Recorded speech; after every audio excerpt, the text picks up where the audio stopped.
Sorry.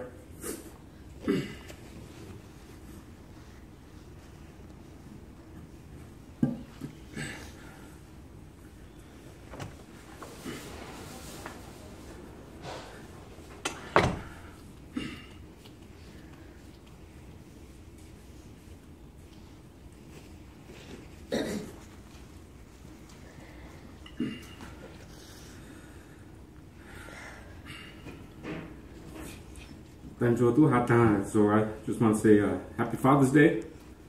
Let's go to the Lord in prayer. Heavenly Father, what an honor and privilege it is to come before you once again, Father. We humble ourselves before you, Father. We pray that you will give me the strength to give your message today, Father. I lift up each and every one of us here to you. In Jesus' name we pray. Amen.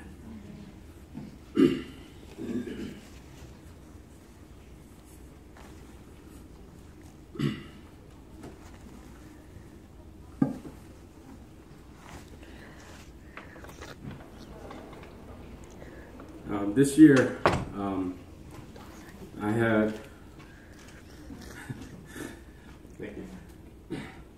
year, I had the opportunity to go to the annual conference, and me and Jimbo was talking there that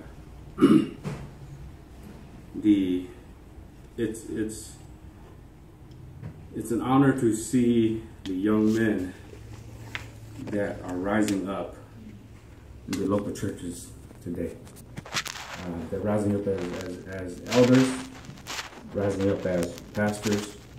As the older generation starts to resign and they're retiring, the younger generation, the generation that went with us to Maranatha. If you guys remember Maranatha, there's a sweet shop. We had bands to work, to cook breakfast, lunch, and dinner, to clean up, to prepare, and everything like that. But it was an honor to meet all of my buddies that I've gotten to know at Maranatha as they rise up to become pastors and leaders. And I believe that God wants to do significant work in the lives of men within the church.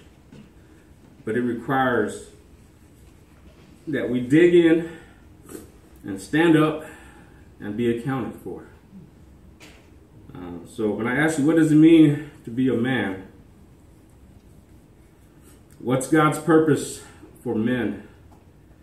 Many sociologists have said that question and the uncertainty of that question and not knowing has created a masculinity crisis within our culture. So what makes a man? How do you answer that question? Your answer matters because it's what you're aiming for. It's what you're directing your sons toward. So I ask you again, what makes a man? Is it when you develop hair on your chest? When you get to the age where you can vote? When you can join the military? Or when you graduate from high school or from college? Or when you get married and you have kids? Now, we all want to hear anybody say, you're the man. It's built into our primal nature as men.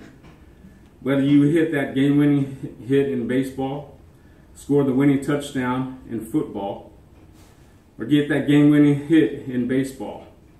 Maybe it's us nowadays, we hit that long birdie, long putt for a birdie, or maybe a bogey or double or triple nowadays. But maybe it's something you did around the house, a special project that your wife asked you to do. You want to hear your friends and your wife say, you're the man, thank you. But here's the question. Here's what we really want to know. What evokes that response? in the heart of God. What does God qualify as manhood? We're going to talk about Samson, but before we get into that, I want us to walk through the 5 stages of manhood, of a man's life. Either you're progressing through this at this time, or if you have a son, you're leading your son through these stages. The first stage is boyhood. That stage is characterized by irresponsibility. The statement of that stage is, I deserve. That's what boys say, that's mine, that's mine. The marker of boyhood is impulsive behavior. I can be watching TV and Brad can just stand up and he gets up and he does this move.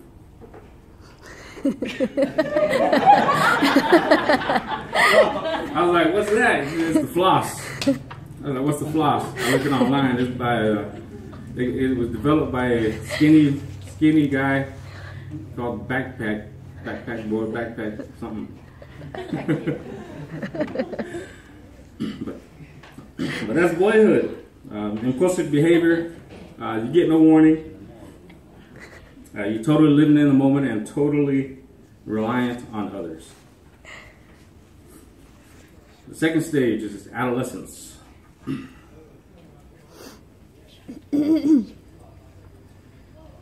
That stage is characterized by self-centeredness. The statement of that stage is, I want. In the adolescent years, we desire the privileges of manhood with the freedom of childhood. It gets confusing in those years trying to figure out what makes a man. I remember back in high school trying to figure that out. Is it what happens on the field during those games, or wanting a coach to say, you the man? Is it what happens when you're with who you're dating and you're wanting your girlfriend to say, you the man? Or does it happen at a party and a group of people saying, you the man? Now, the third stage is manhood. That stage is characterized by responsibility. The statement of manhood is, I will do what's right because it's right. I will protect and serve my family and my community. I will treat others with dignity. That's where we stop living by freedoms and start living by obligations. Manhood is where we put away the self-centeredness of our youth. The fourth stage is being a mentor. That stage is characterized by selflessness. The statement of that stage is, I share.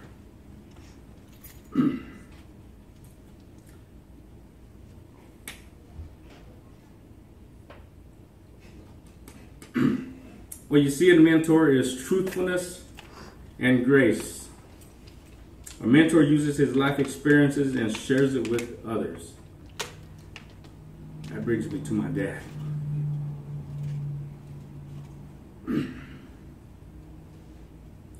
The way he's carried himself within the family and within the church and within the community. His humbleness, the way he puts himself, others before himself. I want to thank you, Dad, for being my mentor and for being my role model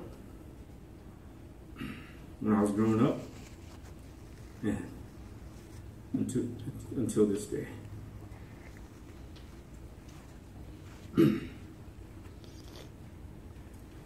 The fifth and final stage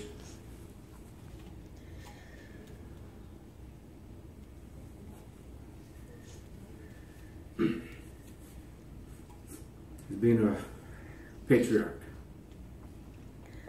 That stage is characterized by leaving a legacy. The statement of that stage is I give myself. I give my influence to my extended family and the help to hold them together. I give wise counsel when asked upon, and I give a godly heritage to my family and my community. Being a patriarch is about influencing generations that haven't been born yet. When you look around, it's getting harder and harder to find these men in our lives. We just lost the patriarch in our family. As we heard yesterday,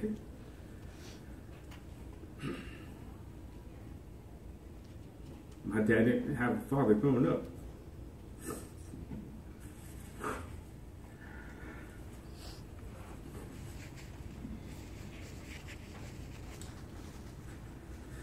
And he was that man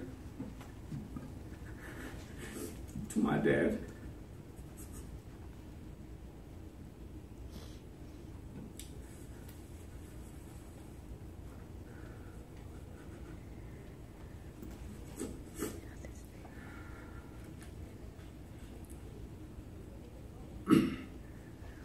Now, we all have certain memories of Lao Tzu.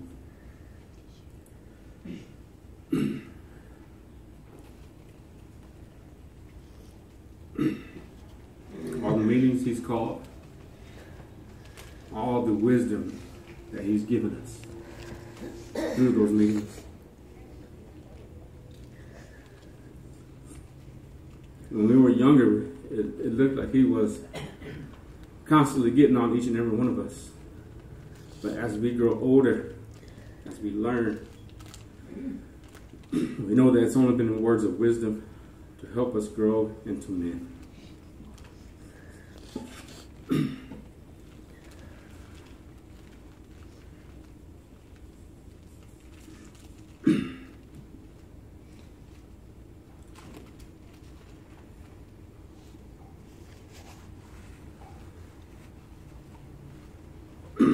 Men don't play the blame game.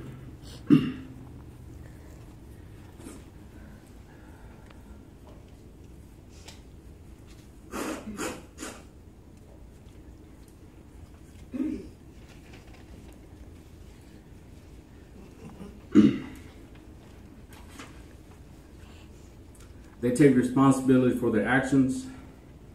They work on character, not reputation. Their word is their bond. They're tough, but they're not rough. They don't abuse women, but they're warriors who protect them. They don't get distracted with the imperfections of their earthly father. Rather, they search and draw validation from their perfect heavenly Father. But even God says sometimes it's difficult to find men. As we look in Ezekiel 22:30, it says, I searched for a man among them who would build up the wall and stand in the gap before me for the land, so that I would not destroy it, but I found no one. And today, God is still looking for men. In 1856, there was a 20-something-year-old shoe salesman with a 5th grade education. He sat listening to a preacher one day. Now the preacher said, the world has yet to see what God can do with and for and through a man who is fully consecrated to him. During that service, D.L. Moody, a 20-something-year-old shoe salesman with a 5th grade education from Boston, said, by God's grace, I'll be that man. He's one of the most influential spiritual leaders our nation has ever seen. God is looking for men who would say, by God's grace, I'll be that man. God looks through his churches. He's looking for those men. I see strong, young, capable, smart men. Men who are highly gifted. Men who are knowledgeable, with high character and high integrity. Within this church and within each and every local church around here.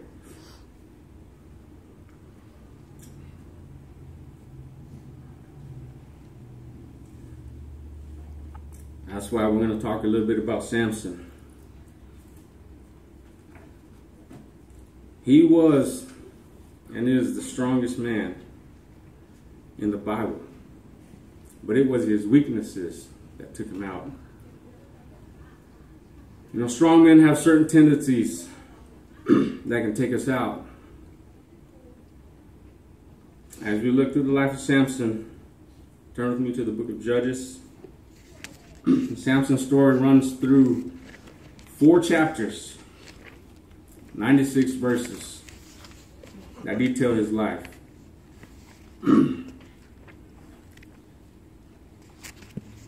If we look at the book of Judges, there's a tagline that's used over and over and over again. Everyone did what was right in their own eyes. In fact, the last verse in the book of Judges says, everyone did what he saw fit. Everyone did whatever they wanted to. So God was looking for men, but men wasn't looking for God. Turn me to Judges chapter 13, verses 1. We're going to start at verse 1.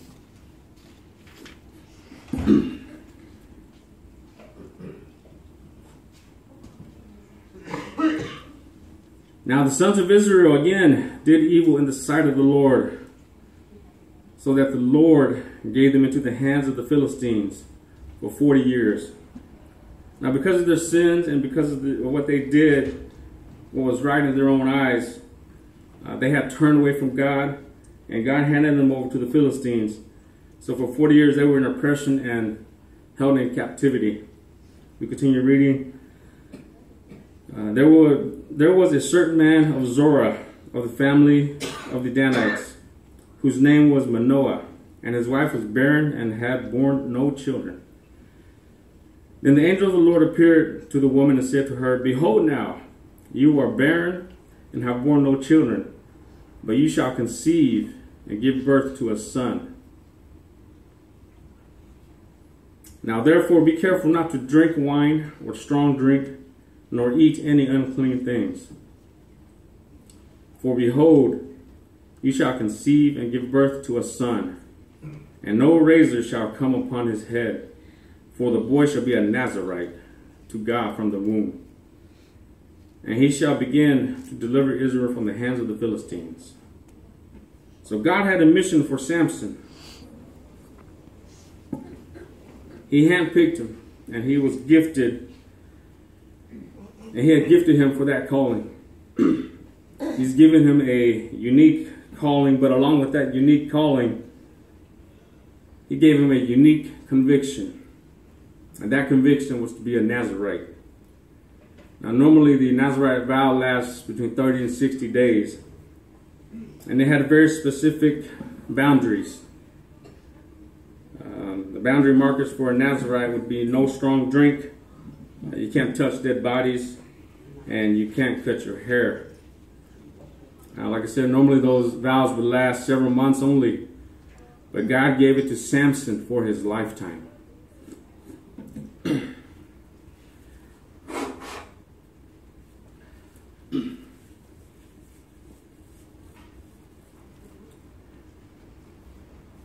God gives strong men strong convictions, because God knows that those convictions are what holds our strength and keeps strong men from spinning out of control. And God has given each of you a unique calling with unique convictions. God gave Samson these convictions. But what Samson teaches us is that if you gradually dismiss the convictions that he's given you, you diminish that calling that he's placed on your life. And Samson dismissed these things. If we look at verse 24 here.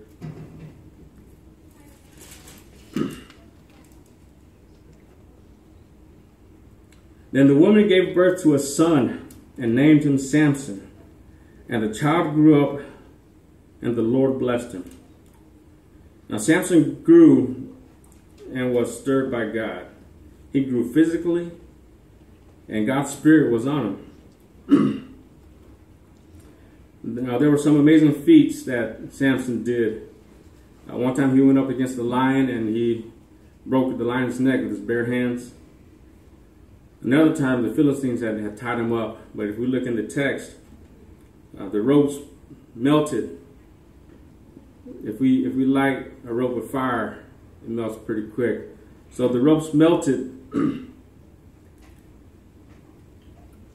he broke the rope, picked up a donkey's jawbone, and killed about 1,000 of them. Now Samson was what we considered a beast nowadays. And when you look through the text, he conquered the Philistines, but he never conquered the stages of manhood. He was strapped physically, but he got stranded in adolescence. Now the characteristic of manhood is responsibility. But with all that Samson picked up, the one thing he didn't pick up was responsibility. And I want to give you 3 areas that Samson needed to pick up responsibility for, but he didn't. And it costed him greatly. The first area of responsibility that we learn from Samson that we need to take up is responsibility for our faith. He grew up in a spiritual family, but he coasted on his parents' faith. He coasted on his parents' connections with God. Now, Samson is the spiritual leader of Israel, but the only time you see him praying is when he's going into battle or when he's on his deathbed. That's not spirituality. That's superstition. That's treating God like a lucky charm. Having a lucky rabbit's foot, a lucky coin. That's when you only go to him when you need him the most. There was no real relationship with Samson and God. Samson didn't take ownership for his faith, and it cost him greatly. The second area Samson didn't take responsibility for is his character. Now, when we read through the four chapters, there's a gradual dismissal of his Nazirite vow. He gradually dismissed the vows that God gave him, and it left him weak. Samson didn't like to appear weak, not even to God.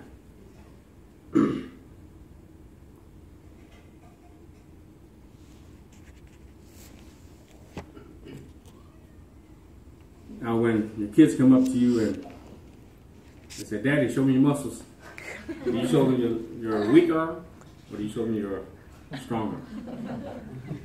We show them your strong arm.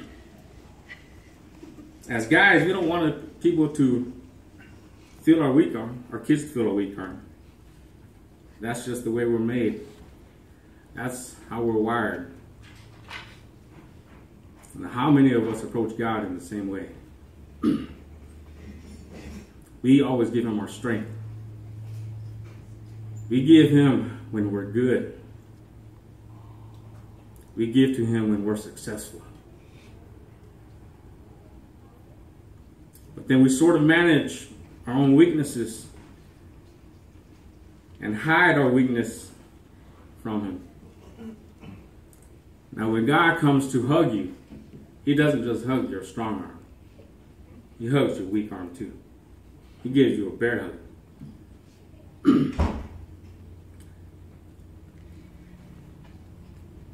Now, maybe the manliest thing we could do today is offer our weaknesses too. Paul said it this way. He said, when I give you my weakness, I find your grace is sufficient for me. And where I am weak, I am strong. Because when we offer him our weaknesses, we encounter his love in a powerful way. Samson never offered God his weaknesses. He tried to manage it all by himself. The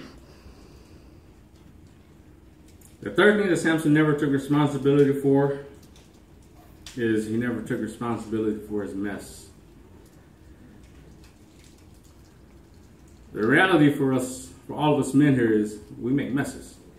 There's no doubt about that. If you have a pulse, you made a mess. Real men take responsibility for their messes. They go back and clean it up. They do whatever it takes to make it right. Samson never really did that. He never really conquered that stage of manhood until he was on his deathbed. If we look at Judges chapter 16, verses 28.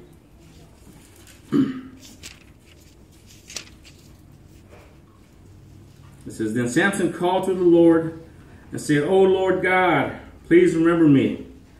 Please strengthen me just this one last time.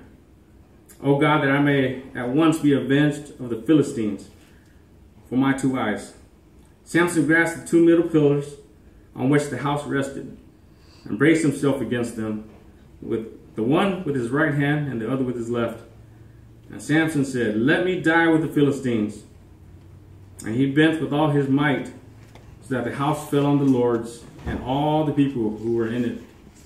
So the dead whom he killed after his death were more than those he killed in his life.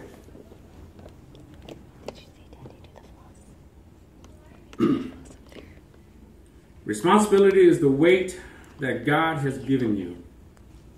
You take that up daily, over time, and you become a man. So take responsibility for your finances. Pay your bills. Take responsibility for your marriage. Give your best to your spouse. Take responsibility for your children. People get paid to watch your kids, but they only get one dad. Take responsibility for your job. Do your job to the best of your abilities with the talents that God's given you. Take responsibility for your faith. Walk with God. Talk with God. Learn to feed yourself. Take responsibility for your character. Honor the convictions that God's given you. Building manhood is picking up the responsibilities that God's called you and putting stuff down when he gives you conviction. We have to be men of courage, men of integrity, to rise up and be men of faith. God is calling us to rise up and say, by God's grace, I'll be that man.